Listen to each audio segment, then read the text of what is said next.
दर्शकबिन नमस्कार। कार्यक्रम स्वास्थ्य संवादमा स्वागत छ। म रिता लम्साल। यस कार्यक्रममा हामी स्वास्थ्यसँग सम्बन्धित विविध विषयमा विज्ञहरूसँग संवाद गर्ने गर्छौं। आजको कार्यक्रममा हामी नेपाल स्वास्थ्य अनुसन्धान परिषदका सदस्य सचिव डाक्टर प्रदीप ग्यावालीसँग स्वास्थ्य अनुसन्धान परिषदले गरिरहेका काम कार्यका विषयमा केन्द्रित भएर कुराकानी गर्नेछौं र कुराकानीका लागि डाक्टर साहबलाई हामी कार्यक्रममा स्वागत गर्छौं। कार्यक्रममा यहाँलाई स्वागत छ। धन्यवाद। नमस्कार रिताजी। आराम हुनुहुन्छ? ठिक छ हजुर। यो कोरोना महामारीको समयमा नेपाल स्वास्थ्य अनुसन्धान परिषदले कोरोना भाइरससँग सम्बन्धित के कस्ता अनुसन्धानका कामहरू अगाडि बढाएको छ? एक्चुअली चाहिँ म आएको 19 महिना जति भयो हैन। आएको 1 महिनाभित्रमै कोरोना आइहाल्यो, सँगसँगै जस्तो आयो कि। त्यस कारणले गर्दा हामीले जति कामहरू गरेका छौँ कोरोनासँग सम्बन्धित काममै बढी केन्द्रित छौँ अहिले हैन। अब लकडाउनदेखि लिएर यी सब कुराहरू पनि भयो हैन। यद्यपि हामीले यो समयमा चाहिँ अनवरत हिसाबले हामीले चाहिँ कुनै पनि छुट्टी नलिकन काम गरिरहेका छौँ र थोरै स्टाफका बावजुद पनि हामीले कोरोनासँग सम्बन्धित विषयमै काम गरिरहेका छौँ हैन। र जहाँसम्म अब हामीले कोरोना भाइरससँग सम्बन्धित कामहरू गर्दाखेरि अब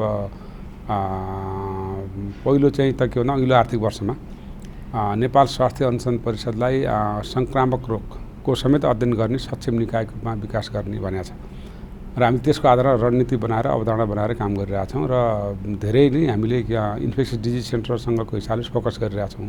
भौतिक पूर्वाधारदेखि लिएर रिसर्चहरू सबै र साथै प्रदर्शन शाखाहरू पनि त्यससँग खोल्ने गरी पनि प्लान गरिरहेछौँ हामी पछि कुरा गरौँला हैन।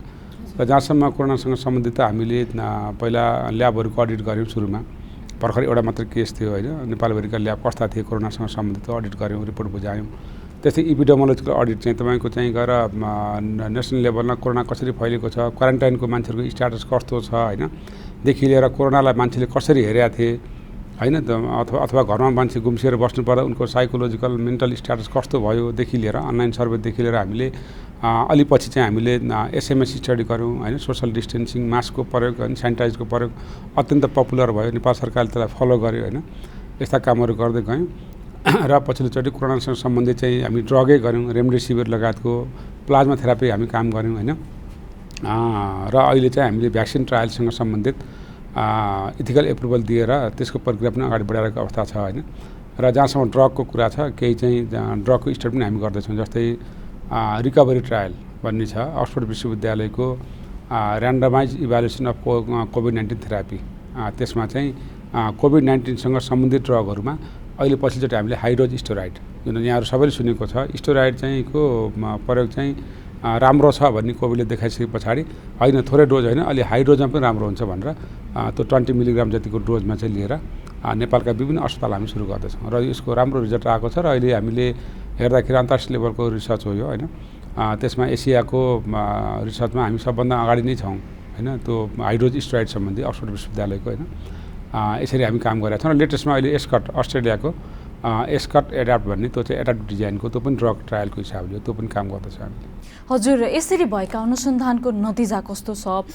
नेपालमा भएका अनुसन्धानबाट कोरोना सङ्क्रमणको अवस्था र प्रभावबारे के भन्न सकिन्छ? यस्तो छ, अब हामीले हाम्रो वास्तविकता बोल्नै पर्ने हुन्छ होइन। किन भन्दा हामी नेपालमा स्वास्थ्यसँग सम्बन्धित विषयमा रिसर्च गर्नको लागि हामी पछाडि नै छौँ एकदम ओपनली। मैले भन्न किन हिचकिचाउनु भने म पनि रिसर्चर साइन्टिस्ट होइन कि हामीले अहिले जति गरेका छौँ नेपालमा विदेशी चाहिँ को लगानीको हिसाबमा विदेशी डाइरेक्टली इन्भल्भ भएका बाहेकमा यता कता ट्रायलहरू छन् होइन। हामीले चाहिँ अहिले चाहिँ गरेका स्टडीहरू चाहिँ क्रस सेक्सनल स्टडी भन्छु कि मैले। यो स्टडीका विभिन्न खालका चाहिँ तपाईँको लेभल हुन्छन् होइन। त्यसमा चाहिँ एउटा टाइम बााउन्डको हिसाबले होइन अथवा चाहिँ तपाईँको इपिडेमोलोजिकल स्टडी टाइपको मात्रै गरिरहेको छौँ हामीले होइन। यद्यपि ती आफ्नो ठाउँमा ठिकै छन्, त्यो पनि जरुरी होइन।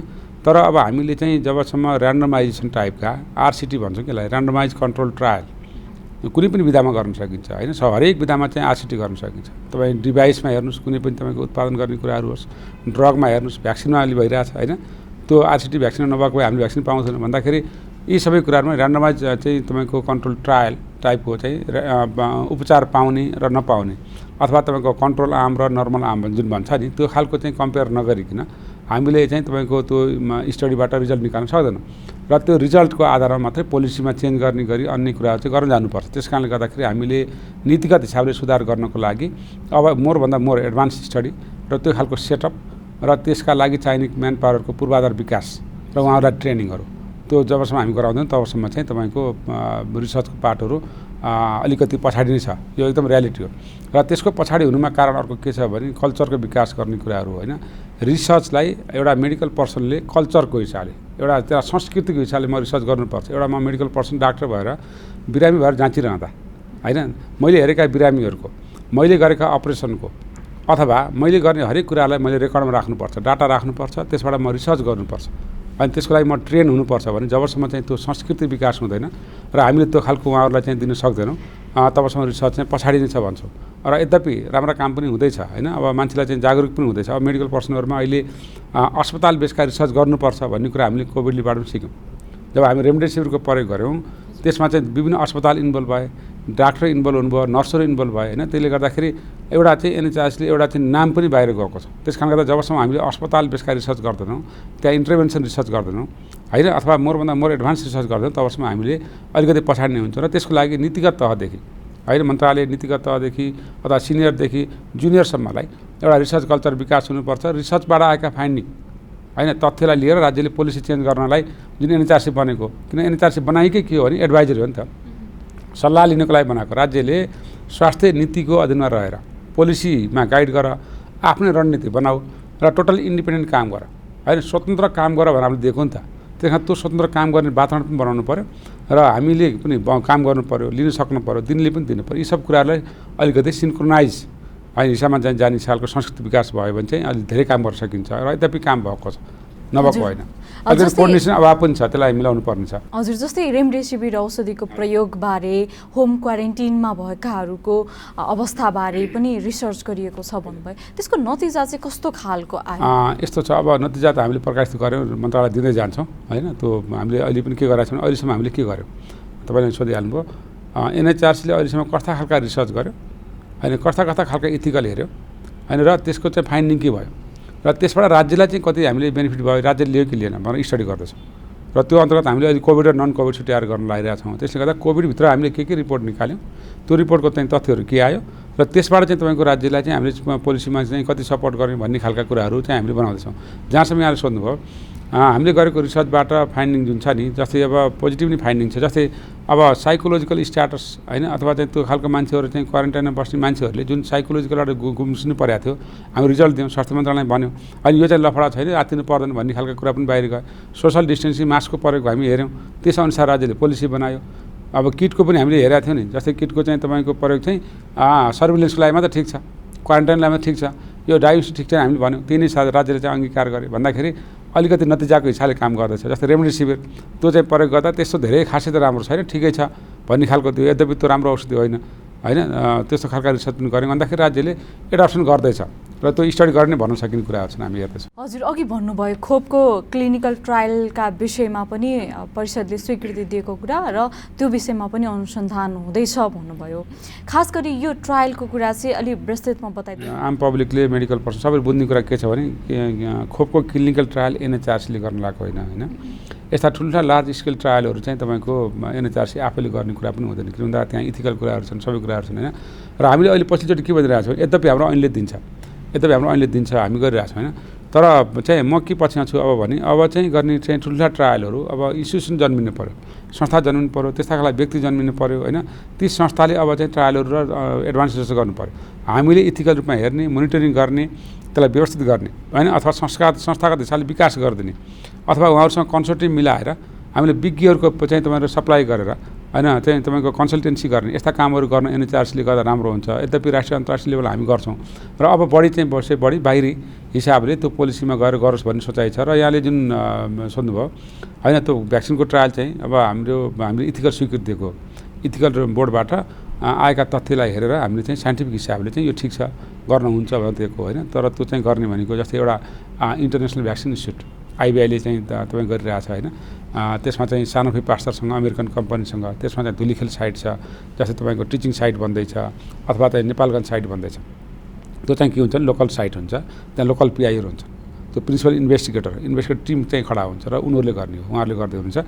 त्यस्तै गरी अर्को चाइनाको पनि आइरहेछ, त्यसमा चाहिँ बिबिकेएस धरानबाट सुरु हुँदैछ, त्यसमा नेपाली कम्पनी चाहिँ देउराली जनता मार्फत सुरु गर्न लागेको र उनीहरूले चाहिँ त्यो भोलि चाहिँ चाइनिज कम्पनी र देउराली जनता मिलेर गर्दा भोलि उत्पादन पनि गर्न सकिने गरी चाहिँ तपाईँको उनीहरूले स्वीकृति लिएको अवस्था बुझाएको छु मैले होइन। र त्यो हुँदाखेरि राज्यले नै आफै उत्पादन गर्न सक्ने स्थिति भयो भने त्यो राम्रो हुन्छ भन्ने हिसाब हामी दिएको। भनेपछि यो कोरोना भाइरस विरुद्धको 3 थरीका खोप चाहिँ नेपालमा अहिले क्लिनिकल ट्रायल तथा अनुसन्धान दुई हुँदैछ। थरीका छन् हामीले पास गरेको होइन। अब यो त कस्तो साइन्स हो, साइन्समा चाहिँ गर्दै जाँदाखेरि कम्पनीहरू आउँदै गर्ने कुराहरू भयो। अब गर्नेले गर्न चाहँदा र इथिकल हिसाबले दिन चाहँदा यो साइन्सको डेभलप हुनु पऱ्यो। यो गर्ने बित्तिकै किन्नुपर्छ भन्ने छैन राज्यले होइन, यो हामीले भनिरहेको छौँ। तर राज्यले किन्न र चाहिँ प्रयोग गर्न चाहँदा अथवा उत्पादन गर्न चाहँदाखेरि बाटो खुल्छ भन्दाखेरि त्यो तथ्यको आधार हाम्रै माटो सुहाउँदो हाम्रै मान्छेको चाहिँ तपाईँ जेनेटिक मेकअपको हिसाबले स्टडी गर्दा ठिक छ भन्दा अलरेडी नै चाहिँ तपाईँको इस्टाब्लिस मान्यताको आधारमा भ्याक्सिन चाहिँ कन्टिन्यू चाहिँ गर्न चाहिँ सकिन्छ भन्ने कुरा हो। किन भन्दा कहिलेसम्म कोरोना आउँछ, यो भ्याक्सिन कहिले कुन वर्षसम्म लाउनुपर्छ क्लियर छैन, कतिवटा बुस्टर डोज दिनुपर्छ क्लियर छैन भन्दाखेरि यस्ता रिसर्च चलिराख्नुपर्छ। दुईवटा फाइदा हुन्छ। एउटा फाइदा संस्थागत विकास गर्नको लागि हाम्रो सजिलो हुन्छ। जस्तै थर्ड फेजको मात्रै ट्रायल गर्दाखेरि पनि अब क्लिनिकल ट्रायल गर्दा के कुरा तयार हुनुपर्छ भन्ने कुरा हामी लगायत होइन रिसर्चरहरू सबैलाई थाहा हुन्छ। साइटहरू डेभलप हुँदै जान्छ होइन। गर्दाखेरि अब हामीले नेपालमै उत्पादन गर्नलाई 0 फेजबाट अथवा प्री क्लिनिकल स्टडी भन्छौँ कि मान्छेमा प्रयोग गर्नुभन्दा अगाडि मुसामा अथवा ल्याबमा प्रयोग गर्ने गरी ड्रग र भ्याक्सिन पनि हामी सुरु किन नगर्ने। अनि त्यसको चाहिँ तपाईँको सुरुवात हो। त्यस कारण आज हामी थर्ड फेजबाट सुरु गर्छौँ। भोलि प्री क्लिनिकल स्टडी गरी ल्याबदेखि भोलि मान्छेमै हुने गरी चाहिँ नेपालमै आफै प्याटेन्ट राइट लिएर प्याटेन्ट राइट भन्छ क्या भन्दा त्यो प्रयोग गरिसकेपछि त्यो चाहिँ जस्तो भने टेस्लाले चाहिँ इन्जिन बनाएको मेसिनहरू अहिले रिभोल्युसन हो नि त होइन, इलेक्ट्रोनिकको जमानामा भन्दा त्यस्तै खालका तपाईँको चाहिँ हामीले प्याटेन्ट राइट लिन सक्यौँ भने त हामीले अरबले तेल चाहिँ बेचे जस्तै भन्दा त्यो बढी चाहिँ तपाईँको औषधि चाहिँ बेचेर पनि कमाउन सक्छौँ भन्ने छ। त्यस कारणले गर्दाखेरि यो प्याटेन्ट राइट लिने गरी सुरुवात चाहिँ गर्न सकिन्छ। त्यस कारणले गर्दा यी ट्रायलहरू चाहिँ गर्दै जानुपर्छ भन्ने हो। हजुर, यो अब उनीहरूले नै गर्ने भन्नुभयो, यसमा नेपाल स्वास्थ्य अनुसन्धानको भूमिका चाहिँ कस्तो रहन्छ? यसमा चाहिँ मन्त्रालय हाम्रो तपाईँहरूले भ्याक्सिन ट्रायलको प्रक्रिया जुन नेपाल सरकारले पास गरेको त्यो हेर्न सक्नुहुन्छ होइन, त्यो वेबसाइटमा पनि छ। त्यसमा प्रश्न के लेखिएको छ भने कुनै स्पोन्सर भन्छ कि प्रायोजक हामी कहाँ आउँदाखेरि हामीले चाहिँ त्यसको इथिकल भ्यालुबाट हेरिदिन्छौँ, साइन्टिफिक भ्यालुबाट हेरिदिन्छौँ। किनभने हाम्रो इथिकल बडी भनेको इन्डिपेन्डेन्ट हो। इभन मैले पनि रिसर्चर भएर काम गर्न चाहँदा त्यो इन्डिपेन्डेन्ट मैले प्रेसर दिनु मिल्दैन होइन। त्यसको आफ्नो छुट्टै नर्म्सहरू छ। भन्दा त्यो नर्म्सको भित्र रहेर हाम्रो गाइडलाइनभित्रहरू हुन्छ। हरेक कुराहरू चाहिँ एसओपी अनुसार हुन्छ। र फर्क्या भन्ने संस्थाले एक्रिडेट गरेको हुनाले हामीले त्यहाँ दायाँमा गर्न मिल्ने कुराहरू हुँदैन। पेसेन्ट पार्टिसनको राइट कुराहरूदेखि लिएर होइन अथवा इन्सुरेन्सका कुराहरूदेखि लिएर होइन साइटका कुराहरूदेखि लिएर साइजका कुराहरूदेखि लिएर सब कुराहरू त्यही नै उल्लेख हुन्छ। भन्दाखेरि त्यो आधारमा उहाँले रिसर्च गर्नुपर्छ। अन्तर्राष्ट्रिय रिसर्च भएको हुनाले कहीँ दायाँमा भयो भने त्यो चाहिँ फेल हुन्छ। त्यस कारण दायाँमा गर्ने कुरा हुँदैन। र हाम्रो रोल भनेको मोनिटरिङ हुन्छ, इथिकल एप्रुभल र चाहिँ संयुक्त मोनिटरिङ भनेको छ। स्वास्थ्य जनसङ्ख्या मन्त्रालय र एनएचआरसीले संयुक्त मोनिटरिङ टोली बनाएर त्यसको अनुगमन गर्ने तथ्यको आधारमा ठिक छ छैन भनिदिने हो। हजुर, कोरोना सङ्क्रमणसँग सम्बन्धित बाहेक यो परिषदले अरू के कस्ता अनुसन्धानका कामहरू गरिरहेको छ? हजुर, कोरोना त अहिले हाम्रो लागि नयाँ भयो होइन। र अहिले चाहिँ हाम्रो रेगुलर प्रोग्रामभित्र 14-15वटा प्रोग्राम अलरेडी छ। अनि यहाँहरूलाई पनि बताइराखौँ, हामीले पहिलेदेखि चाहिँ रेगुलर नेसनल लेभलका प्रोग्राम पनि गरिरहेछौँ होइन। त्यसको एउटा चाहिँ राम्रो उदाहरण चाहिँ स्टेप सर्वे भन्छ। त्यो चाहिँ त्यो तपाईँको नन कम्युनिकल डिजिज नसर्ने रोगहरूको रिस्क फ्याक्टर सम्बन्धी विश्व स्वास्थ्य सङ्गठन लगायतका संस्थाहरूसँग हामीले हरेक 5 वर्षको हिसाबले गरिरहेछौँ। 2019मा पनि गऱ्यौँ, 13मा गऱ्यौँ होइन। त्यसका तथ्य हामीसँग छ एउटा। अर्को हामीले चाहिँ नेसनल सर्वे चाहिँ हामीले गऱ्यौँ, mental health survey, national mental health होइन, त्यो पहिला भएको थिएन। मानसिक रोगको राष्ट्रिय सर्वेक्षण हामी गऱ्यौँ। त्यस्तै गरी पपुलेसन बेस्ड क्यान्सर रजिस्ट्रीमा चाहिँ रजिस्ट्री सिस्टम हामी इस्टाब्लिस गर्दैछौँ। र चाहिँ तपाईँको अन्य डिजिजको पनि रजिस्ट्री। अब किन भन्दा तपाईँलाई रिसर्च गर्नु तथ्य चाहियो, डाटा चाहियो, डाटा ब्याङ्कको हामी कन्सेप्ट बनाएर त्यस कारणले गर्दा डिजिज रजिस्ट्रीलाई होइन व्यवस्थित गरेर हामीले एनएचआरसी मार्फत होइन स्वास्थ्य जनसङ्ख्या मन्त्रालयको स्वीकृतिमा हामी काम गर्न खोजिरहेको छौँ। त्यो भयो भने थुप्रै डाटाहरू हामी कहाँ आउँछ। अर्को क्लिनिकल ट्रायल जुन हामी नेपालमा सुरु गर्दैछौँ त्यसको रजिस्ट्री पनि हामी इस्टाब्लिस भइसकेका छ र विश्व स्वास्थ्य सङ्गठनले बनाएको मापदण्ड अनुसार हामी काम गरिरहेछौँ। 10वटा चाहिँ रजिस्ट्री हामी कहाँ भइसकेपछि त्यसले अन्तर्राष्ट्रिय मान्यता पाउन सक्छ र त्यसमा काम गरिरहेछौँ। र छिट्टै यो पनि हामी चाहिँ तपाईँको लिने क्रममा छ होइन। र त्यस्तै गरी हामीले अन्य रिसर्चहरूमा जस्तै अब रिकभरी ट्रायल ड्रग पनि छ अथवा चाहिँ अहिले चाहिँ सोलिडारिटी ट्रायल यो पनि मैले भन्न छुटेँ होइन। यो चाहिँ WHO को सोलिडारिटी ट्रायल यो चाहिँ कोभिडसँग सम्बन्धित यो पनि हामी नयाँ खालको रिसर्च गर्दैछौँ होइन। गर्दाखेरि कोभिड नन कोभिड हामी मिश्रित रूपमा छँदैछ। र पहिलेदेखि चलेको सिकल सेल एनिमिया अब आउटब्रेक इन्भेस्टिगेसनदेखि लिएर नन कम्युनिकल डिजिज सर्वेहरूदेखि लिएर होइन यी लगायत क्यान्सर चाहिँ सर्वे रिसर्चहरू होइन, फार्माको भिजिलेन्स ड्रगको इफेक्ट कतिको छ हेर्ने स्टडी लगायतका हामी काम रेगुलर छ। हजुर, परिषदले गर्ने अनुसन्धानबाट निस्कने निचोडलाई सरकारको नीति तथा कार्यक्रममा चाहिँ कसरी समावेश गर्ने गरिएको छ? यो अत्यन्त राम्रो कुरा सोध्नु हेर्नुहोस्। यो चाहिँ एउटा पोलिसी मेकरमा लाई अझै सोध्नुपर्छ। यो म त पोलिसीभन्दा पनि मैले पुलिसलाई गाइड गर्नलाई दिने चाहिँ संस्था हो यो, होइन। संयुक्त सोद्धाखेरि अझै राम्रो हुन्छ किन भन्दा यो यही नै हो। यहाँनिर चाहिँ तपाईँको कुरा महत्त्वपूर्ण कुरा छ। तपाईँले NHRC नेपाल स्वास्थ्य अनुसन्धान परिषद जस्तो संस्था बनाइसके पछाडि के भन्दा बन्यो, पोलिसीको अन्तर्गत रहेर हेल्थ पोलिसीमा रहेर हामीले चाहिँ तपाईँको रिसर्चबाट आएका तथ्याङ्कको आधारमा राज्यले पोलिसीमा सपोर्ट गर्न बनेको भएको हुनाले हामीले दिएको तथ्य हामी ठिक छैन भने चाहिँ सुधार्नु पऱ्यो, अथवा रिसर्च चाहिँ संस्था अर्गनाइजेसनहरूलाई चाहिँ राज्यले सुधार्ने चाहिँ खालको मेकानिजम बनाइदिनु पऱ्यो, प्रोत्साहन चाहिँ स्वरूप चाहिँ सबै कुराहरू गर्नु पऱ्यो, ग्रान्टहरू पनि नेसनल लेभलको दिनु पऱ्यो, अथवा हामी रिसर्च गर्दा नेसनल प्रायोरिटी एरियाभित्र रिसर्च गर्नु पऱ्यो, गराउनु पऱ्यो, होइन। र त्यो भएका रिसर्चलाई राज्यले मान्नु पऱ्यो। जस्तै एउटा सामान्य एक्जाम्पल है त, जतिखेर चाहिँ कोभिसिल्ड इन्डियामा बन्दै थियो, होइन, त्यो बन्ने बेलामा हामीले सँगसँगै चाहिँ तपाईँको एउटा ट्रायलको साइट पाउँदैथ्यौँ। हामीले अक्सफोर्डसँग कुराकानी गरेर, के अरे एस्ट्राजेनिकासँग कुराकानी गरेर त्यो सबै तारतम्य मिलाएको थियौँ। सर्टेन पोलिसीगत कारणले गर्दाखेरि हुन सकेन। त्यो पोलिसीमा चाहिँ रहेर हामीले चाहिँ निर्णय गर्न पाएको भए इन्डियाले चाहिँ ट्रायल गरेर हामी त्यो साइट एउटा भएर ट्रायल गर्थ्यौँ। र त्यतिखेर जतिखेर इन्डियाले चाहिँ तपाईँको कोभिसिल्ड बाहिर ल्याए नि, त्यो बेला हामीले करोडौँ मान्छेले एकैचोटि भ्याक्सिन प्राप्त गर्न सक्थ्यौँ। त्यस कारणले गर्दा म के भन्न चाहन्छु भने NHRCलाई अन्तर्राष्ट्रिय लेभलको बनाउने, त्यसलाई मापदण्ड चाहिँ क्रिएट गर्ने, अथवा राम्रा मान्छे ल्याएर राख्ने, मभन्दा राम्रो मान्छे पनि हुनसक्छ, ल्याएर राख्नु पर्यो, होइन। तर चाहिँ त्यो ल्याएर राखिसकेपछि त्यसलाई काम गर्न दिनु पऱ्यो र त्यो रिपोर्टलाई चाहिँ तपाईँको राज्यले सुनिदिने खालको वातावरण बनाउनु पऱ्यो। र अहिले मैले के भन्ने गरिरहेको छु भने जनरली भने मैले हात जोडेर भन्छु सबैलाई, नेपाल स्वास्थ्य अनुसन्धान परिषदलाई अलिकति इन्डिपेन्डेन्ट छोडिदिनु पऱ्यो, होइन। एउटा मेसिन किन्ने बजेट यहाँलाई विडम्बना बताउँ, हामीसँग बजेट 20 करोड, त्यो पनि म आएपछि लडाइँ गरेर 100% वृद्धि भएको 9-10 करोडबाट, होइन। 20 करोड बजेट भनेको एउटा मेसिन किन्ने पनि पैसा होइन। तपाईँ त्यसबाट चाहिँ तपाईँको राज्यलाई अनि त्यसबाट ग्रान्ट पनि दिने हो भन्दा राज्यले के रिसर्च गर्छ र के खालका उपलब्धि चाहिँ राज्य चाहिँलाई हामी पोलिसीमा दिन सक्छौँ र यद्यपि हामी काम गरिरहेको छौँ भनिरहेको छौँ। केही डोनेसन बाहिर आउँछ, होइन भन्दाखेरि राज्यले चाहिँ रिसर्चलाई चाहिँ तपाईँको चाहिँ सम्झिनु पऱ्यो। रिसर्च संस्कृति विकास गर्नलाई चाहिँ तपाईँको चाहिँ फन्डहरू दिनेदेखि लिएर अनिवार्य ट्रेनिङका शर्तहरू राखिदिनु पऱ्यो। त्यस कारण त्यो खालको अनुसार चाहिँ वृद्धि गरिसके पछाडि त्यसबाट आएका तथ्यलाई राज्यले सुनिदिनु पऱ्यो भन्ने। तर अलिकति के छ भने त्यहाँ ल्याकिङ छ, होइन। अब हाम्रो उद्देश्य मेन के हो भने त्यो ल्याकिङ विभिन्न कारणले, हाम्रो कारणले पनि होला, अथवा हामीले बुझाउन नसक्ने कारणले पनि होला, किन अनुसन्धान भनेको यो हो, होइन भन्ने खालको। त्यसले गर्दा मैले के भनिरहेको छु भने रिसर्च गर्ने मात्रै कुरा भन्दा पनि रिसर्चको संस्कृति विकास गर्ने। अहिले हामीले के भनिरहेको छौँ भने नेपालका सबै मेडिकल कर्मीहरू जो स्वास्थ्य कर्मीहरू हुनुहुन्छ उहाँहरूलाई अनिवार्य तालिम दिनु पऱ्यो रिसर्चको। उहाँले रिसर्च हो भन्ने कुरा बुझ्नु पऱ्यो। त्यस कारणले गर्दा हामीले के पनि भनिरहेको छौँ भने यो फ्रिक्वेन्टली आस्क क्वेसनहरू, रिसर्चमा के कुराहरू सोधिन्छन्, के कुराहरू आउँछ, हामी बुक पनि निकाल्दैछौँ। भन्दाखेरि अब हाम्रो उद्देश्य के हो भने मेडिकल ग्रेजुएटहरूलाई बिस्तारै तपाईँको त्यहाँ ट्रेन गर्दै रिसर्चप्रति आकर्षित गर्ने हो, त्यो कल्चर विकास गर्ने हो। किन भन्दा तपाईँले हेर्नुहोस् एउटा इन्स्ट्रुमेन्ट बनाए जस्तो हो कि हो, जस्तै आविष्कार केन्द्रले फलाना बनायो, पिपी बनायो भने चाहिँ यो हामीले गरेको रिसर्चको फाइन्डिङ भनेको एउटा इन्स्ट्रुमेन्ट हो। त्यो इन्स्ट्रुमेन्ट यहाँसम्म बनाउँदासम्म तपाईँको चाहिँ नलेज पनि चाहिन्छ, त्यो आधा टेक्निकल एक्सपर्ट चाहिन्छ, है त्यो आधा फन्ड चाहिन्छ, सबै कुरा चाहिन्छ नि त। र त्यसलाई चाहिँ साइन्टिफिक हिसाबले जानुपर्छ, सिस्टमिक तरिकाले। र त्यो सिस्टमिक तरिकाले चाहिँ तपाईँको काम गर्न वातावरण बनाउनुपर्छ, त्यसलाई नलेज चाहिन्छ। र त्यसबाट आएको चाहिँ तपाईँको चाहिँ ट्रान्सफर्मेसन इनोभेटिभ हुनुपर्छ र त्यसलाई राज्यले पोलिसीमा लानुपर्छ। त्यस कारणले गर्दा रिसर्च गर्ने मान्छे पहिला तयार हुनु पऱ्यो, हाम्रो उद्देश्य त्यो छ। त्यसले गर्दा हामी के भनिरहेको छौँ, अर्थ चिकित्सा आयोगमा पनि गरेर मैले भने कि अब नेसनल पोलिसी भन्दा के भन्नु पऱ्यो भने हरेक मेडिकल ग्रेजुएट डाक्टर, नर्सहरू अथवा चाहिँ प्यारामेडिक्सहरू, पब्लिक हेल्थका साथीहरू जो चाहिँ तपाईँ पढ्नुहुन्छ उहाँलाई पहिला रिसर्चको सर्टेन क्रेडिट कोर्स चाहिँ सुरु गर्नुपर्छ, अनिवार्य कोर्समा हाल्नुपर्छ भनिरहेको छौँ, होइन। हामी छलफल पनि गर्दैछौँ।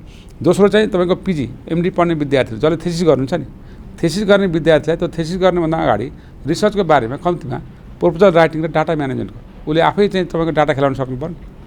एउटा रिसर्चरले 3टा काम गर्छ कि, एउटा चाहिँ प्रपोजल राइटिङ गर्न सक्नु पऱ्यो उसले, दोस्रो चाहिँ त्यसको आधारमा चाहिँ रिसर्च गर्ने र त्यहाँ आएको डाटालाई एनालाइसिस गर्न सक्नु पऱ्यो, सफ्टवेयर चलाउन सक्नु पऱ्यो, तेस्रो चाहिँ त्यो डाटा आयो नि रिपोर्ट त्यो राइटिङ लेखेर पब्लिकेसनसम्म जानु पऱ्यो। 3टा काम गर्न सक्यो भने त्यो मान्छे रिसर्चर हुन्छ। भन्दाखेरि हामीले त्यो व्यक्तिलाई, कुनै पनि फ्याकल्टी अथवा व्यक्तिलाई 3टा काम गर्नको लागि सक्षम बनाउन खोजिरहेको छ। र त्यो गर्ने बित्तिकै त साइन्टिस्टको सङ्ख्या धेरै बढ्छ, रिसर्च गर्ने बात अटोमेटिक हुन्छ। भन्दा रिसर्च गर्दा पैसा मात्रै भन्दा पनि त्यो स्ट्रेन्थ चाहिँ चाहियो, होइन। तपाईँको त्यो खालको चाहिँ उहाँहरूलाई चाहिँ आकर्षित गर्ने मेकानिजम चाहियो। अब हामीले के भनिरहेको छौँ भने अस्पताल बेसका रिसर्चहरू, होइन, जुन चाहिँ हामीले चाहिँ हस्पिटलमा गर्ने प्र्याक्टिस छन् डाक्टर नर्सहरूले अथवा सर्जनहरूले भन्दा उहाँहरूले आफूले गर्ने प्र्याक्टिस चाहिँ अब रिसर्चमा ढल्नु पऱ्यो र त्यसबाट चाहिँ तथ्य निकाल्नु पऱ्यो, प्रोटोकल त्यो आधारमा चेन्ज गर्नु पऱ्यो।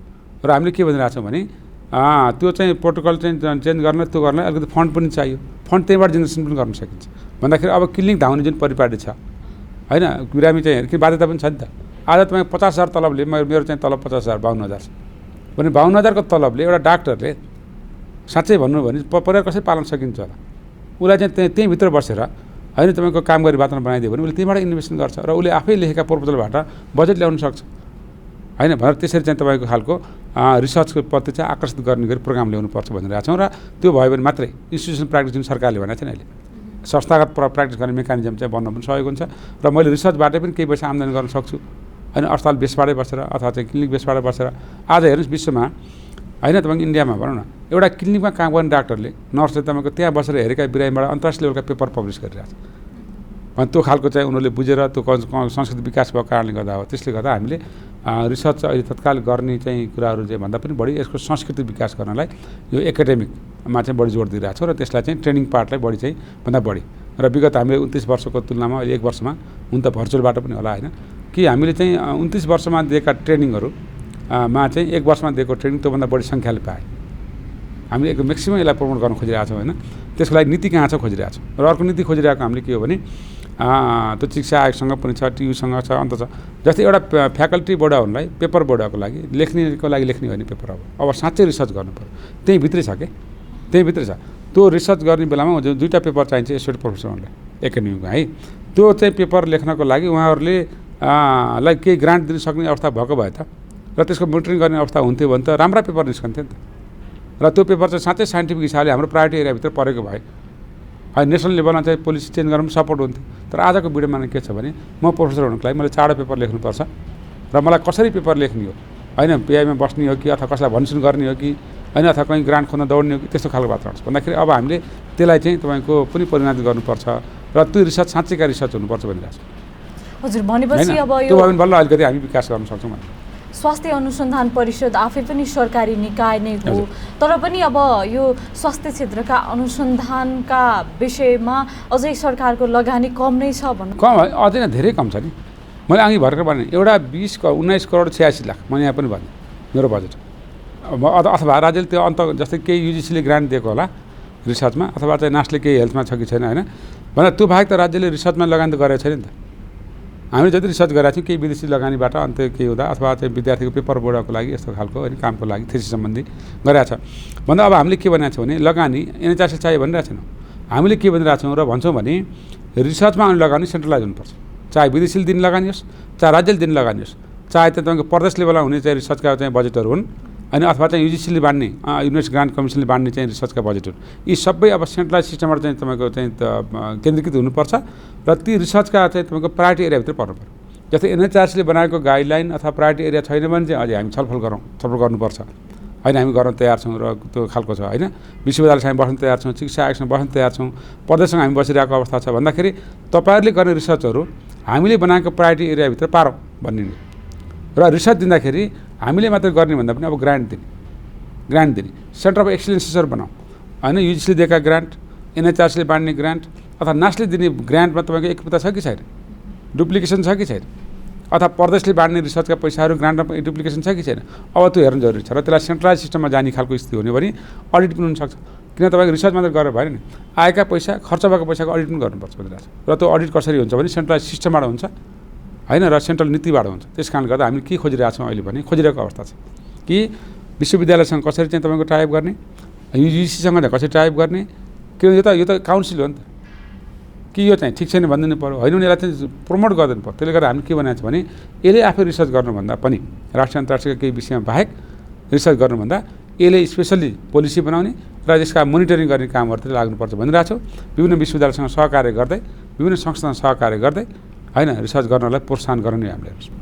हजुर जस्तै अघि भन्नुभयो हरेक मेडिकल पर्सनलाई चाहिँ अनुसन्धानमा सरिक गराउनुपर्छ भन्नुभयो। यसरी सरिक गराउँदाखेरि स्वास्थ्य क्षेत्रमा चाहिँ कस्तो खालको उपलब्धि निस्किन्छ, आम जनतालाई के फाइदा हुन्छ? किन भन्दा होइन आम जनतालाई त अल्टिमेटली यो रिसर्चबाट आज फाइदा होइन। जस्तै सिम्पल फाइदा कसरी भयो भने इन्डियाले भ्याक्सिन बनाए, अक्सफोर्डले भ्याक्सिन बनाए, चाइनाले भ्याक्सिन बनाए, कसरी बनाए, अमेरिकाले भ्याक्सिन बनाए, रिसर्चबाट बनाए, रिसर्च गरे मुसामा एनिमलमा गऱ्यो, बाँदरमा गऱ्यो, केमा गऱ्यो होइन, पछि मान्छेमा लगायो, पहिलो फेज लगायो, दोस्रो फेज ठिक छ भन्यो, अहिले हामीले तेस्रो फेज ठिक छ भनेर लगाएको भ्याक्सिन हो।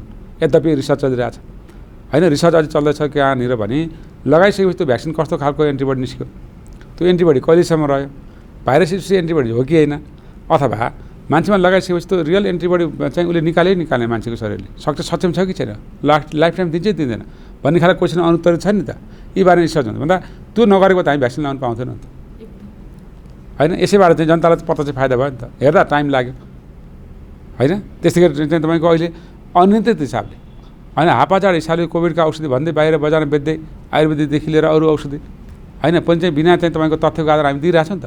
करोडौँ पैसा बाहिर गएको अवस्था छ भन्दा हामीले चाहिँ त्यो अध्ययनबाट प्राप्त तथ्यको आधारमा मात्रै होइन तपाईँको चाहिँ काम गर्नुपर्छ भनेर, त्यसले गर्दा राज्यको पैसा जोगिन्छ, एउटा जोगियो भने अन्त लान सकिन्छ होइन।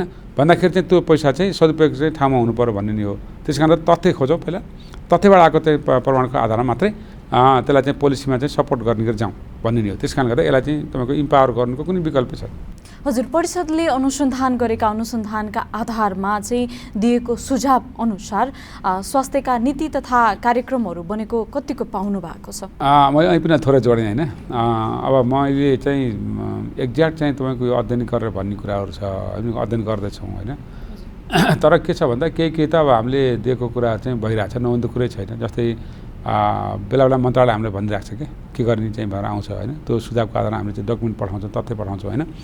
अब जस्तै विभिन्न इन्डिकेटर, जस्तै डिएलआई हिजो भर्खर मैले एउटा साइन डिस्पर्स लिङ्क्ड इन्डिकेटर भन्छ कि, त्यसमा चाहिँ के छ भने हाम्रो शरीर नेपालमा भएका पोलिसी चाहिँ मा कति कुराहरू भयो वार्षिक समीक्षा गरेर हामीले रिपोर्ट बनाउँछौँ, दिन्छौँ होइन। मन्त्रालयले त्यसलाई एडप्ट गरेको छ, एउटा पोलिसीगत हिसाबमा रेगुलर कुरा पनि छ। जस्तै बेला बेला हामीलाई चाहिँ तपाईँको एडभाइजरी चाहिँ हिसाबले सोधिन्छ, जस्तै कुनै प्रस्ताव आयो के आयो भनेर सोधिन्छ, त्यसको आधारमा हामी उत्तर पठाउँछौँ तथ्यको आधारमा। त्यसरी पनि काम भइरहेको छ होइन। अब भ्याक्सिन ट्रायलको लागि राज्यले हामीलाई चाहिँ सुनिसकेको अवस्था छ होइन। त्यसले गर्दा हामीले चाहिँ त्यसमा काम गर्ने गरी अगाडि बढेका छौँ। यद्यपि धेरै काम गर्न बाँकी छ होइन। र बेला बेलामा चाहिँ नीतिगत हिसाबमा सोध्ने कुराहरू छ, तर त्यो चाहिँ सफिसियन्ट छैन भन्ने हो। सफिसियन्ट दुईवटा हिसाबले छैन। एक त हामी इम्पावर नभएको हिसाबले छैन, दोस्रो चाहिँ तपाईँको चाहिँ गएर त्यो रिसर्च कल्चर, त्यहाँ त्यो रिसर्चको बारेमा आखिर हेर्नुहोस्, व्यक्ति नै हो नि, एउटा डाक्टर हुँदैन त्यो रिसर्च हुँदैन, एउटा नर्स हुँदैन त्यो रिसर्चर होइन। त्यसले रिसर्चका सर्टेन नर्म्स, इथिक्स अनि त्यो बेसिक कुराहरू चाहिँ सिक्नै पर्छ कि होइन। त्यो भन्दाखेरि मन्त्रालयमा बस्दाखेरि पनि चाहिँ पोलिसीमा बस्ने मान्छेले पनि रिसर्च सबैले बुझेको छैन, के बुझेको हुनुहुन्छ साथीहरू होइन। त्यस कारण त कहिलेकाहीँ बुझेको साथीहरू हुनुहुन्छ, केही कुरा हाम्रो सोधेर काम पनि भइरहेछ, ओपन कुरा के होइन, केही छैन ठिकै छ, किन चाहियो रिसर्च भन्ने खालको पनि अहिले पनि छ प्रवृत्ति। त्यस कारण गर्दा त्यो कल्चर विकास गर्नु जरुरी छ, र त्यो चाहिँ खालको विकास हुने बित्तिकै एउटा सिन्क्रोनाइजेसन हुन्छ। र अनि तपाईँ चाहिँ केही पोलिसी बनाउँदा के गर्दा होइन त्यसमा चाहिँ सपोर्टिभ खालको हुनसक्छ भन्ने नि हो। त्यस कारण गर्दा हामी के भन्छौँ भने कि एउटा चाहिँ यो जुन अनुसन्धान छ यसलाई थप व्यवस्थित बनाउँदै यसलाई चाहिँ तपाईँको राष्ट्रिय अन्तर्राष्ट्रिय लेभलमा चाहिँ मान्छेले चिन्न सक्ने लेभलको हामी बनाउन चाहिँ कोसिस गरेको अवस्था हो। र यसमा चाहिँ म एक्लै लाएर हुँदैन होइन। म एक्लै हिँडिरहेको छु, हामी राति 8-9 बजीसम्म बसेर काम पनि गरेका छौँ होइन। के कुरा राज्यले सुनिएको छ, तर तपाईँको नीतिगत हिसाबले अथवा फाइनेन्सियल हिसाबले, सिम्पल फाइनेन्सियलको हिसाबमा के पनि गर्नु पऱ्यो भने मन्त्री स्तरीय निर्णय चाहिँ भएर अन्तर्राष्ट्रिय सम्मेलनमा 2% टोटल हेल्थ बजेटको अनि 2% रकम चाहिँ रिसर्चमा राख्ने भनेको छ कि, त्यति मात्रै गरिदिएको भए होइन। त्यसलाई अटोनोमेटिक हिसाबले गर्दा त 80-90 करोड 1 अरब जति पैसा हामीले रिसर्चमा प्राप्त गर्न सक्थ्यौँ, र पैसा हामीलाई चाहिएको छ पनि भनिरहेछ। अब हामीले के भन्ने गरेका छौँ भने त्यो पैसा नेसनल प्रायोरिटी एरियाभित्र चाहिँ राखेर ग्रान्ट दिनुपर्छ, ग्रान्टै दिने हो, म्याक्सिमम ग्रान्ट बाँड्ने अथवा संस्थागत विकास गर्नलाई लगाउने हो। र उहाँहरू दिएका प्रपोजलको आधारमा हामीले रिभ्यू गरेर अनि एनालाइसिस गरेर यो ठिक छ, नेसनल प्रायोरिटी एरियाभित्र पर्छ, त्यो भनेको मन्त्रालयको पोलिसीभित्र पर्छ, ल यो रिसर्च गरौँ भनेर दिने हो। त्यस कारण गर्दा हामीले चाहिँ ब्रिजको हिसाबले काम गर्न खोजिरहेको छौँ। र त्यसको लागि चाहिँ र जति पैसाहरू बाँडिन्छ, जति आउँछ त्यसलाई चाहिँ सेन्ट्रलाइज फन्डमा राखेर त्यो फन्ड चाहिँ बाँड्दिने गरी चाहिँ खालको भयो र त्यसको अडिट हुने खालको भयो भने मलाई लाग्छ रिसर्चको संस्कृति विकास पनि हुन्छ, काम गर्नु सजिलो हुन्छ। केही मान्छेले चाहिँ रिसर्चबाट पनि मेरो पेट पालिन्छ कि भन्ने खालको पनि हुनसक्छ। हजुर, परिषदले स्वास्थ्य क्षेत्रमा अनुसन्धान गर्ने गैर सरकारी निकायहरूलाई पनि अनुमति दिने गर्छ। हाल कति गैर सरकारी संस्थाहरू सरकारी, मैले तपाईँलाई के बताऊँ, यो वर्षको हाम्रो रिसर्च प्रोजेक्ट भनेको म्याक्सिमम् 35-40वटा होला सरकारी बजेट सहितको होइन। अब अरू विभिन्न खालका जुन मैले रिसर्च ट्रायल भने त्यो बाहेकका त लगभग हाम्रो कोही न त 700-800 चाहिँ हरेक वर्ष, एक वर्षमा 700-800 हामीले प्रपोजल पास गरेको इथिकलबाट।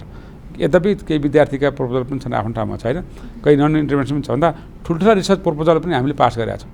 मलाई यहाँले भने जस्तै ठ्याक्कै अध्ययन त गरेर मैले भन्नुपर्ने हुन्छ, तर हामीले गरेको त 10-15% त एनएचआरसीले आफूले गरेको सरकारी लेभलका रिसर्च हुन्। तर त्यो बाहेक अरू सबै चाहिँ तपाईँको व्यक्तिले गर्ने अथवा रिसर्चरले गर्ने, कुनै संस्थाले गर्ने, विद्यार्थीले गर्ने रिसर्च, त्यसले गर्दाखेरि त्यसको अडिटै गर्नुपर्ने हुन्छ। म्याक्सिमम छ 80% बढी त रिसर्च हामीले चाहिँ सरकारीभन्दा बाहिरलाई दिइरहेछौँ, गैर सरकारीले गरिरहेको छ भन्दा ती चाहिँ तपाईँको मैले अघि भने नि ती गैर सरकारी संस्थाले गरेका रिसर्चहरू पनि कतिको क्वालिटी छ। जस्तै एकचोटि चाहिँ दिएर पुग्दैन, मोनिटरिङ गर्नु पऱ्यो, मोनिटरिङ टिम बनाउनु पऱ्यो, हामी चुस्त हुनु पऱ्यो हामी पनि होइन भन्दाखेरि हामी चाहिँ रिसर्चमा अल्मल्ने भन्दा ती चाहिँ जति रिसर्च भएको छ नि त्यसलाई व्यवस्थित गर्दै अनि त्यसलाई चाहिँ तपाईँको गाइडलाइन चाहिँ प्रदान गर्दै अब योभन्दा मोर एडभान्स रिसर्च गर्नुपर्छ भन्ने खालको संस्कृति विकास गर्ने, त्यस कारणले गर्दा त्यसको अडिट गर्नुपर्छ। हामीले गर्ने गरी चाहिँ एउटा डकुमेन्ट तयार गरिसकेका छौँ भन्दा अहिलेसम्म भएका रिसर्च के कति रिसर्च हामी गऱ्यौँ, के कति रिसर्च बाहिर दियौँ होइन, र त्यसका तथ्य के आए यहाँले भने जस्तै, र ती तथ्यले राष्ट्रिय चाहिँ तपाईँको लेभलको पोलिसीमा चेन्ज गरे गर्न त्यसको चाहिँ अडिट गर्नुपर्छ। भनेपछि करिब 80% चाहिँ भन्दा बढी रिसर्च चाहिँ सरकारी भन्दा पनि गैर सरकारी निकायले गरिरहेको छ। सरकारी विद्यार्थी संस्थाहरू सबैलाई हामी दिएको अवस्था छ। हजुर, उनीहरूले चाहिँ विशेष गरी कस्ता विषयहरूमा अनुसन्धान यस्तो छ। अब त्यही भएर हामीले के भनेको छ भने सकभर रिसर्च ल्याउँदाखेरि प्रायोरिटी एरियाभित्र ल्याउनुहोस् भन्छौँ, कम्पिटेन्ट चाहिँ हिसाबले आउनुहोस् भन्छौँ, विज्ञहरू छान्दा पनि कम्पिटेन्सी हिसाबले ल्याउनुहोस् भन्छौँ होइन। त्यो हाम्रो इथिकल गाइडलाइन छ। यसैमा गर्नुहोस् भनेर भन्न मिल्दैन, किन भन्दा रिसर्च गर्न चाहने संस्था व्यक्तिले किन रिसर्च भनेको एउटा इन्डिपेन्डेन्ट इन्टिटी हो कि तपाईँ एज अ रिसर्चर होइन एउटा भर्खरै पनि केही कुरामा सोध्दै रिसर्च गर्न सक्नुहुन्छ। तपाईँलाई केही कुरा लाग्यो म तपाईँलाई चाहिँ टेस्ट गर्न मन लाग्यो, हाइपोथेसिस तपाईँ बनाउनु भयो एउटा केही होइन, त्यसमा चाहिँ म टेस्ट गर्न मन लाग्यो, रिसर्च भने टेस्ट हो भन्दाखेरि त्यसमा चाहिँ कुनै खालको बोन्ड हुँदैन, त्यो बोन्ड भयो भने त रिसर्च हुँदैन, साइन्स अगाडि बढ्दैन। त्यसले गर्दा फेरि चाहिँ जे बात सोच्यो भने फेरि कहिलेकाहीँ त्यो डिटेल पनि हुनसक्छ, तर सोच चाहिँ साइन्टिफिक तथ्यको आधारमा सोध्नु पऱ्यो, त्यसका तथ्य चाहिँ आधारमा अगाडि बढ्नु पऱ्यो र त्यसको खोज गर्नु पऱ्यो। त्यस कारणले गर्दा यो ठ्याक्कै गर्ने भन्ने हुँदैन। हामीले त्यस कारणले गर्दा हामीले एउटा प्रायोरिटी एरियाभित्र होइन पर्ने हिसाबले आँखालाई हामी दिन्छौँ। जस्तै अहिले हामीसँग अनुमति लिएर अनुसन्धान भइरहेका गैर सरकारी संस्थाहरू छन्, निकायहरू छन्, उनीहरूले चाहिँ हाल कस्ता विषयमा अनुसन्धान गरिरहेको छ? अहिले त सबै धेरै जसो कोभिड नै हो, 70-80% कोभिड नै छ, किन त सबै कोभिड नै छ। तर अब कोभिडमा गर्दाखेरि अब नेसनल लेभलका रिसर्चहरू गर्नुहोस् हामी भन्ने हो होइन। के अन्तर्राष्ट्रिय लेभलसँग पनि आइरहेछ र धेरै जसो मैले भने क्रस सेक्सन टाइपको बढी छन् होइन, र नन कोभिड पनि के छन् अब जस्तै मातृ शिशु स्वास्थ्य सम्बन्धी होइन। जस्तै हाम्रा यो युनाइटेड फुड प्रोग्राम छ UFP, त्यसले चाहिँ उसले चाहिँ जुन राष्ट्रिय चाहिँ खाद्य प्रोग्राम चाहिँ चलाइरहेको थियो त्यो खालका प्रोग्राम पनि हेरिदिनुहोस् भनेर चाहिँ हामीले हेरिदिएको अवस्था छ भन्दा त्यसको इभ्यालुएसन जस्तै प्रोग्रामको इभ्यालुएसन होइन त्यो खालको पनि हामीले गरिरहेको छौँ। जस्तै अब अर्को हामीले जुन हाम्रो गरिब निवारण सम्बन्धी त्यो जुन एउटा छ हामीले फ्री अफ कस्ट 1 लाख रुपियाँ पैसा दिइरहेको छ नि विपन्न नागरिक उपचार कोष मार्फत 1 लाख रुपियाँ जस्तै प्यारालाइसिसलाई दिन्छौँ अथवा स्पाइन सर्जरी दिन्छौँ अथवा क्यान्सरलाई दिन्छौँ, त्यसको इभ्यालुएसन गर्दैन हामीलाई दिएको छ र त्यो हामीले इभ्यालुएसन गरेर रिपोर्ट पनि पेस गरिसकेको अवस्था छ।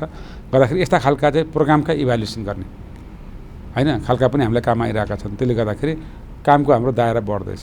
हजुर, यो गैर सरकारी निकायले गर्ने अनुसन्धानले स्वास्थ्य क्षेत्र र नेपाली जनतालाई चाहिँ कस्तो लाभ मिल्छ खास? होइन, अब रिसर्चले त मैले अघि भने नि यो एकदम भेग क्वेसन भयो होइन। अब लाभ नमिल्ने भए त रिसर्च गर्ने कुरै हुँदैन होइन, किनभने कुनै न कुनै नयाँ कुरा पत्ता लाग्यो भने त्यसले चाहिँ पाएको तथ्यको आधारमा काम गर्न जाने हो होइन।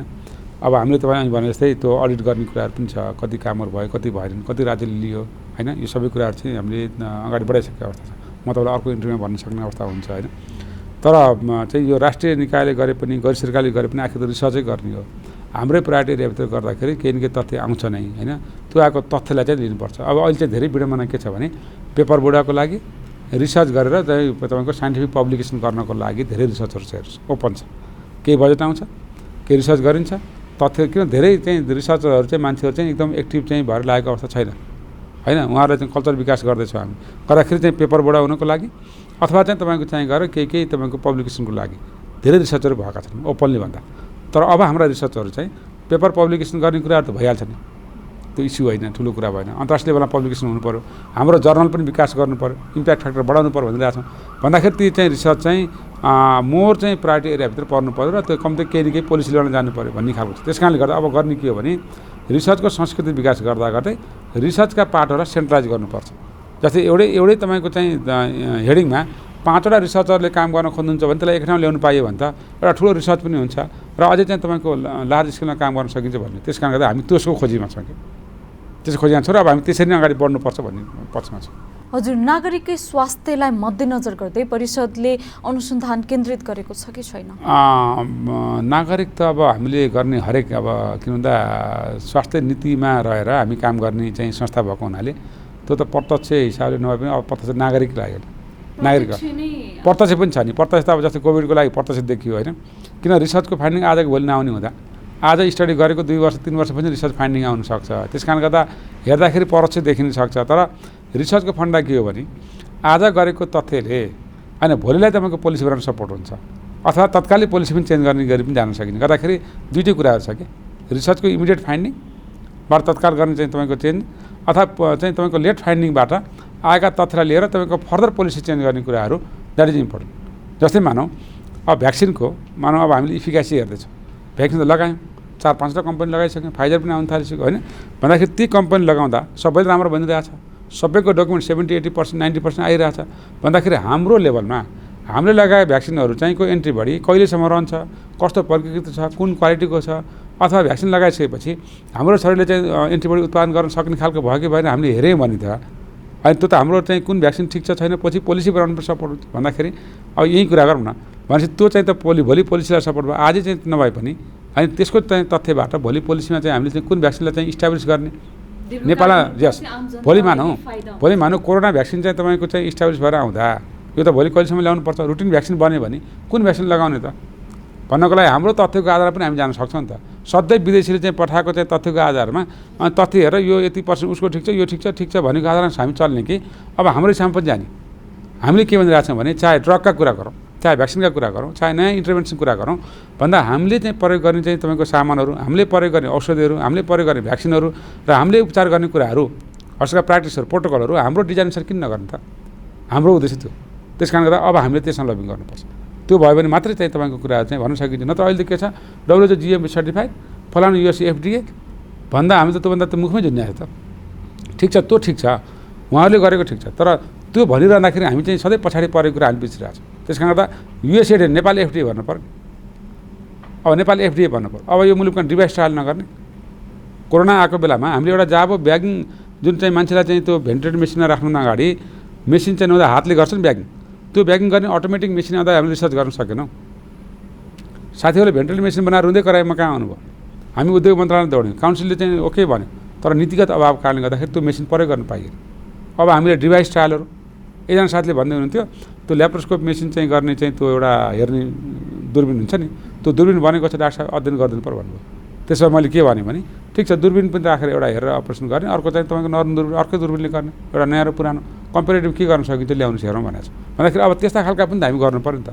हाम्रै चाहिँ तपाईँको उत्पादित सामानहरूलाई हामीले प्रयोग कसरी गर्ने भन्ने खालका कुराहरूमा जानुपर्छ। त्यस कारणले गर्दाखेरि त्यो गर्दा हामीलाई समय चाहिँ कम हुने अथवा चाहिँ हाम्रो चाहिँ खर्च कम हुने अनि टेक्नोलोजी भित्रिने, मान्छे रोजगार पाउने, आम्दानी चाहिँ हुने। जस्तै मानौँ मैले एउटा के प्लान बनाइरहेको छु भने क्लिनिकल ड्रग डेभलपमेन्ट। अब यो मुलुकमा हामीले चाहिँ तपाईँको औषधि कम्पनीले गरेका चाहिँ तपाईँको कामहरू पनि अब राम्रै छन् आफ्नो ठाउँमा होइन, तर सबै चाहिँ तपाईँको प्याकिङ गर्ने हो कि यो ओपन यति त्यो सत्य के हो भने थाहा पाउनु जरुरी छ सबैले कि औषधि कम्पनीले अहिले गर्ने भनेको तपाईँको एउटा बट्टामा चाहिँ औषधि मोलिकुल ल्याइन्छ, API एक्टिभ फार्मास्युटिकल इन्ग्रेडियन्ट्स भन्छ हामीले, त्यो मोलिकुललाई प्याकिङ गर्ने, त्यहाँबाट क्याप्सुल बनाउनुहुन्छ कि ट्याब्लेट बनाउनुहुन्छ कि कति मोलिकुल कति हाल्नुहुन्छ मिक्सिङदेखि लिएर होइन तपाईँको चाहिँ स्ट्रेन्थदेखि लिएर यी सब कुराहरू चाहिँ तपाईँको क्वालिटी हो। तर अब हामीले गर्नुपर्छ के भने हाम्रै मुलुकमा उत्पादित औषधि जन्ने लाखौँ चाहिँ स्पेसिस छ होइन, हामी औषधिका चाहिँ धनी छौँ स्रोतमा, विश्वले चाहिँ भनिसकेको चाइनाले भनिरहेको छ भन्दा त्यो चाहिँ तपाईँको स्रोतबाट अब नेपालमा अघि मैले API टाइपका मोलिकुल हामी बनाएर हाम्रो प्याटेन्ट राइट लिनुपर्छ र त्यो चाहिँ प्याटेन्ट राइटको आधारमा त्यो बेच्ने गरी हामी तयार हुनुपर्छ। भने हामी चाहिँ अरबौँले चाहिँ तेल बेच्योभन्दा बढी चाहिँ होइन एउटै मोलिकुल 100 मोलिकुल टेस्ट गर्दा अनि एउटै मोलिकुल पनि तयार गरेर बेच्न पाएँ भने हामीले त्यसबाट चाहिँ धनी हुन्छ भन्ने कुरा छ। त्यस कारणले गर्दाखेरि त्यसरी चाहिँ तपाईँको त्यो फेरि रिसर्चबाट सम्भव छ र धेरै कुराहरू रिसर्चबाट सम्भव भएको हुनाले चाहिँ ती खालका डिभाइस ट्रायल अथवा ड्रग डेभलपमेन्टका ट्रायल इभन नयाँ खालका नयाँ भ्याक्सिनहरू अरू पनि होइन हामीले पनि गर्ने गरी तयार हुनुपर्छ। त्यसको लागि सुरुवात त कसैले गर्नु पर्यो, हामी सुरुवात गर्न तयार छौँ। त्यसो त सुरुवात गर्ने वातावरण बनाइदिनु पऱ्यो होइन। हाम्रा गल्ती छन् भने हामी चाहिँ सचिन तयार छौँ, हामी ट्रेन हुनु पऱ्यो, हाम्रा साथीहरू यङ साथीहरू आउनु पऱ्यो। मैले यहाँबाट साथीहरूलाई पनि के भन्न चाहन्छु भने अब क्लिनिकल रिसर्च हस्पिटल बेसका रिसर्च अथवा इन्टरभेन्सन रिसर्चको जमाना छ, तपाईँहरू सबैजना चाहिँ रिसर्चमा चाहिँ तपाईँको जागरुक भएर आउनुभयो भने राज्यले सुन्छ। हामीले लबिङ गर्ने होइन यहाँ हजुर, हामी कार्यक्रमको अन्तिमतिर आइसकेका छौँ। अन्तिममा नेपाल स्वास्थ्य अनुसन्धान परिषदले आगामी दिनमा चाहिँ के कस्ता कार्ययोजना ल्याएर अगाडि बढिरहेको अब यहाँले जुन भन्नुभयो नि 2-3टा कुराहरू हामीले चाहिँ प्रत्यक्ष अगाडि बढाउँदैछौँ। एउटा चाहिँ सङ्क्रामक रोगको केन्द्रको हिसाबले यसलाई बनाउँदैछौँ। त्यसको लागि चाहिँ नीतिगत कुरामा चाहिँ हामी काम गरिरहेछौँ। साथै प्रदेशमा त्यसको लागि शाखा पनि खोल्ने कामहरू अगाडि बढ्दैछ र पछिल्लोचोटि यहाँलाई बताउँ म अहिले यसपछि यो राष्ट्रिय योजनामा जानुपर्ने छ यो साथै प्रदेशमा शाखा खोल्नु सम्बन्धी कि त्यसमा के छ भन्दा अब हामीले चाहिँ फिल्डको कामहरू रिसर्चलाई व्यवस्थित गर्नलाई भने प्रादेशिक लेभलमा, किन प्रदेश पनि अर्को सरकार हो, गाउँपालिका अर्को सरकार हो भन्दाखेरि हामी गाउँपालिकासम्म पुग्न सक्ने हाम्रो रणनीति दिएको छ भन्दाखेरि अब हामीले यहाँ बसेर मात्रै चाहिँ हेर्नुभन्दा फिल्ड गर्नदेखि लिएर त्यहाँका रिसर्च कोर्डिनेसन गर्नदेखि लिएर त्यहाँका रिसर्च कमिटीहरूलाई व्यवस्थित गर्नदेखि लिएर त्यहाँका रिसर्चर ट्रेन गर्नलाई हामीले शाखा स्तरीय कामहरू गर्न खोजिरहेको छौँ हरेक प्रदेशमा।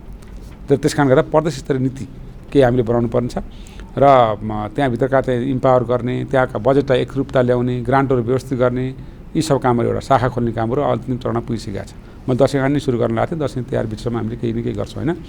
त्यो हो भने रिसर्चरहरूलाई काम गर्नु सजिलो हुन्छ, फिल्ड जानु सजिलो हुन्छ होइन। एउटा दोस्रो हामीले गर्न लागेको भौतिक पूर्वाधार विकासको लागि यही साइडमै हामीले यसको चाहिँ लगभग डबल स्पेसको बिल्डिङ 6 तलाको बिल्डिङ बनाउँदैछौँ। यो 1-2-3 महिनामा चाहिँ तपाईँ जग गर्न सुरु गर्छ एउटा।